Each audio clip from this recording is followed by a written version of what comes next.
अशी एक लग्नगाठ भाग 57. तर मित्र आणि मैत्रिणींनो, आपण मागच्या भागात पाहिले की मोहितचे ॲक्सिडेंटचे नाव सांगून सीमाला किडनॅप केले जाते. सीमासोबत आजी असते. तिची आजी हार्ट अटॅकने मरते. तिच्या आजीला कुठेतरी पुरायला ते लोक घेऊन जातात. तर आता पुढे आजी गेल्यावर सीमा त्या अंधाऱ्या खोलीत एकटीच असते. तिचं चित्त लागत नाही. ती खूप रडते. आईबाबांची आठवण काढते. तिच्या आजीच्या आठवणींनी ती जेवणसुद्धा करत नाही. म्हणून आता तिला चक्कर येऊ पाहत होते. पोटात भूक मावत नव्हती. काय करावे तिला काहीच कळत नव्हतं. रात्र झाली. तिच्या खोलीत 3 जण आलेत. तिघांचंही तोंडावर नकाब लावलेले होते.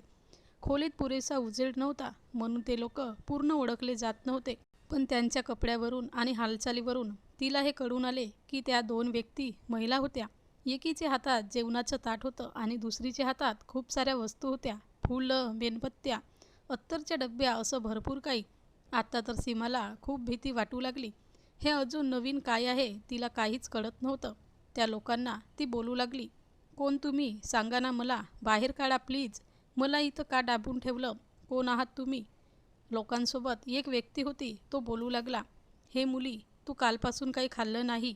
हे जेवण घे, खाऊन घे आणि या दोघी तुला तयार करतील. ती त्यांच्याकडे आश्चर्याने पाहू लागली. कशासाठी? ती म्हणाली. ती नकाब लावलेली व्यक्ती म्हणाली, माझ्या सुहाग रात्रीसाठी. तिला त्या व्यक्तीचा आवाज थोडा ओळखीचा वाटला, तरीही निश्चित समजत होती. ती आजपर्यंत मोहितने असं केलं म्हणून त्यालाच कोसत होती.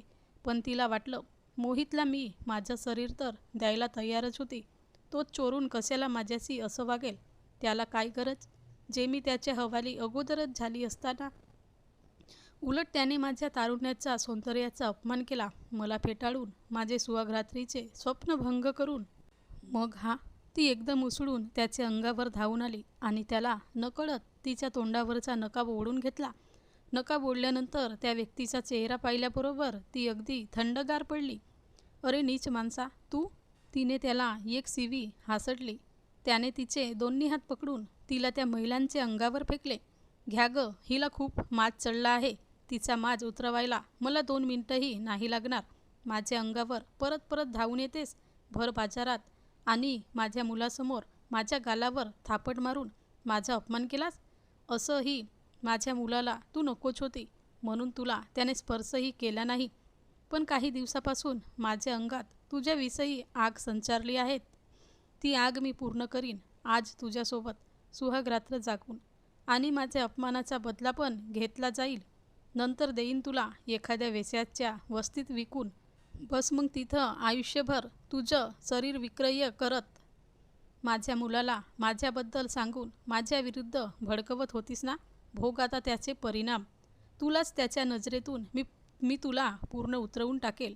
घ्या ग ही नवी साडी आणि करा हिला दुल्हनसारखं तयार आणि सेज ही चांगली सजवा. प्रणय छान रंगला पाहिजे. असं म्हणून तो बाहेर निघून गेला. तो दुसरा कुणी नसून मोहितचाच बाप माधव होता. आपल्याच मुलाच्या बायकोसोबत तो घाणेरडं स्वप्न पाहत होता. तिच्या हृदयात धडकी भरली. तिचं मन खूप आक्रंदू लागलं. ती खूप रडू लागली. आकांड तांडव करू लागली. त्याच्या नुसत्या कल्पनेनेच तिला कसं तरी व्हायला लागलं. त्या माणसाची तिला अगदी चीड आली. आणि इकडे मात्र मोहितला सीमाचं महत्त्व कळू लागलं होतं. घरात प्रत्येक गोष्टीत त्याला तिची कमतरता भासत होती. तो तिच्यावर प्रेम करायचा नाही, तरीही त्याच्याबद्दल तिची काळजी घेणं, त्याच्यासाठी स्वादिष्ट जेवण बनवणे, त्याच्या सगळ्या वस्तू वेळेवर देणं, तिचं त्याच्यावरचा प्रेम त्याला आठवत होता. आणि त्याला खूप पश्चाताप होत होता. आपण तिला एवढं वाईट वागवलं, तरीही तिचा आपल्यावर किती प्रेम होतं. त्याने तिचा खूप शोध घेतला, पण ती त्याला कुठे सापडत नव्हती. तिच्या आजीबद्दलही त्याने तपास केला, पण त्याला कुठल्या काही लिंक लागत नव्हती. तो आता तिचा विरह सहन न होऊन एकट्यात रडू लागला होता. तो लहानपणापासून घरातल्या नोकरांबरोबरच वाढला होता. आईबापाचं प्रेम त्याला मिळालं नव्हतं, तरीही त्याचा बाप कधी कधी घरी यायचा, म्हणून तो वडिलांच्या प्रेमाचा आसुसलेला असायचा. त्याने त्याच्या वडिलांना फोन केला. हॅलो डॅड, कुठे आहात तुम्ही? तो म्हणाला, बेटा मी फार्म हाऊसमध्ये आहे. मोहितने फोन ठेवला आणि गाडी काढली. फार्म हाऊसमध्ये गेला. तोपर्यंत इकडे सीमाच्या खोलीत सुहागरात्रीची सेज सजवण्यात आली होती. तिला बळजबरी नवरीसारखा तयार करण्यात आलं होतं. गुलाबाच्या फुलांनी आच्छादलेले बेडवर तिला बळजबरीने बसवलं होतं. हातात गुलाबाचे फूल घेऊन हुंगतच माधवने तिच्या रूममध्ये प्रवेश केला. तिला माधवला पाहताच अत्यंत धडकी भरली. काय करावे तिला काहीच कळत नव्हते. त्याने तिच्याकडे पाहिलं. एक विकट हास्य करून गुलाबाच्या फुलाचा सुगंध जोराने नाकात ओढून त्याने घेतला आणि झटक्यात खाली ते फूल फेकला आणि पायाने कुचकरलं आणि खदाखदा हसू लागला. बघ, या फुलासारखी तुझी गत होणार आहे आता. तिच्या मनात खूप विचार चालू लागले. तिला वाटलं, या दुष्ट माणसाच्या ताब्यात जाण्याअगोदर मला माझ्या आजूसारखं हार्ट अटॅक आला तर किती चांगलं होईल, असं तिच्या मनात विचार येऊन गेला. तो खाली बेडवर तिच्या जवळ बसला. तिला जणू यमदूत बसल्यासारखं वाटलं. ती त्याला घाबरून मागे मागे सरकू लागली. तो तिच्याजवळ सरकू लागला. तिच्या पदराला हात घालण्यासाठी त्याने हात उचलला. इतक्यात दार ठोठावण्याचा आवाज आला. मालक मालक. तो पटकन उठला. संतापातच त्याने विचारले, काय रे महाद्या, का आरोळ्या मारत आहेस? तो घाबरतच म्हणाला, मालक, मोहित बाबा इकडे येत आहेत गाडी घेऊन. गेट उघडून त्यांची गाडी आत येऊन गेली. माधव घाबरला. त्याने पटकन दार उघडले आणि तिला आतच असताना खोलीच्या दाराला बाहेरून कुलूप लावले. थोडा वेळ तिचं संकट टळलं होतं. तिला थोडी सुटकेची आशा वाटू लागली. ती पटकन उठून खिडकीकडे गेली.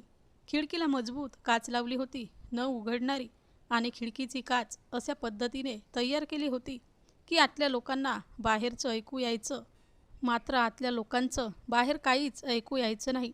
अशी अगदी विचित्र आणि रहस्यमय खिडकी तयार केलेली होती. तिने काचेतून आत पाहिलं. खिडकीच्या मागेच मोहित आणि माधव उभे होते. त्यांचं बोलणं तिला स्पष्ट ऐकू आलं. मोहित बापाच्या गळ्यात पडून रडत होता.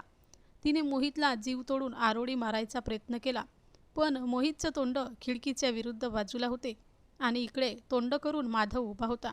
त्याला सगळं दिसत होतं. मोहित सांगत होता, डॅड, मी सीमाशिवाय राहू शकत नाही. मी तिच्यासोबत खूप चुकीचं केलं डॅड. मला आता ती हवी आहे. मी तिची कान पकडून माफी मागीन. तिला खूप सुखात आणि आनंदात ठेवेन. पण डॅड, ती कुठे गेली आहे सापडत नाही आहे. मला सीमा पाहिजे. मी तिच्याशिवाय राहू शकत नाही. प्लीज डॅड, तुम्ही मला शोधण्यास मदत करा. माधव खिडकीकडे सीमाला पाहत बोलला, बेटा, ती तुझ्याशिवाय राहू शकते. तुला सोडून गेली ती आता नाही परत येणार. आणि तुला खरं सांगू, सीमा तिच्या यारसोबत पळाली. तिचे एका मुलावर प्रेम होतं हे मला माहीत पडलं. त्याच्यासोबत ती गेली. तिच्या अशा वागण्याने तिच्या आजीलाही हार्ट अटॅक आला. मोहित जास्त रडू लागला. नाही डॅड, हे खोटं आहे. माझी सीमा असं कधीच करू शकत नाही. तिचं माझ्यावर खूप प्रेम होतं.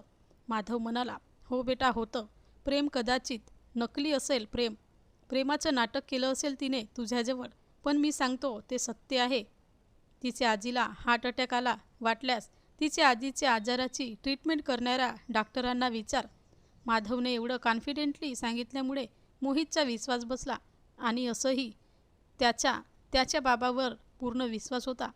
त्याचे डॅडने सांगितल्याप्रमाणे त्याला 100% खरंच वाटायचं. मोहित हताश झाला हे सगळं ऐकून. तो स्वतःशीच म्हणाला, सॉरी सीमा, माझं खरंच चुकलं होतं. कुठपर्यंत तू सहन करशील? बरं झालं तुझा मार्ग तू निवडला. माझं आता तुझ्यावर खरं प्रेम आहे सीमा. म्हणून तुझं पडून जाणं मला वाईट नाही वाटत, आनंद होतो आहे. माझ्या कर्माची सजा मी भोगेन. तू सुखात राहा. असं म्हणून त्याने डोळ्यात आलेले अश्रू पुसले आणि त्याच्या बापाला सांगू लागला, प्लीज डॅड, माझ्यासोबत घरी चला. आपल्या बंगल्यावर. मला आता तिथे एकटं राहावत नाही. मला एकट्यालाही झोप येत नाही. प्लीज माझ्यासोबत चला ना डॅड. तो हट्ट करू लागला. माधवचा नाविलाज झाला. तो मोहितसोबत घरी गेला. हे सगळं सीमाने जेव्हा ऐकले तेव्हा तिला मोहितबद्दल खूप वाईट वाटत होतं. ती आरोळ्या मारून सांगत होती, मोहित, मी कुठेच आणि कुठल्याच मुलाबरोबर पळून गेलेले नाही. मी इथे आहे, इकडे पहा. पण त्या खिडकीबाहेर तिची पुसटशी सुद्धा आरोळी ऐकू गेली नाही. ते दोघेही घरी गेले आणि सीमा अगदी हतबल होऊन तिथेच पडून राहिली, छताकडे अगदी शून्य नजरेने बघत. तर मित्रांनी मैत्रिणींनो, हा भाग कसा वाटला कमेंटमध्ये सांगा आणि सबस्क्राईब करा.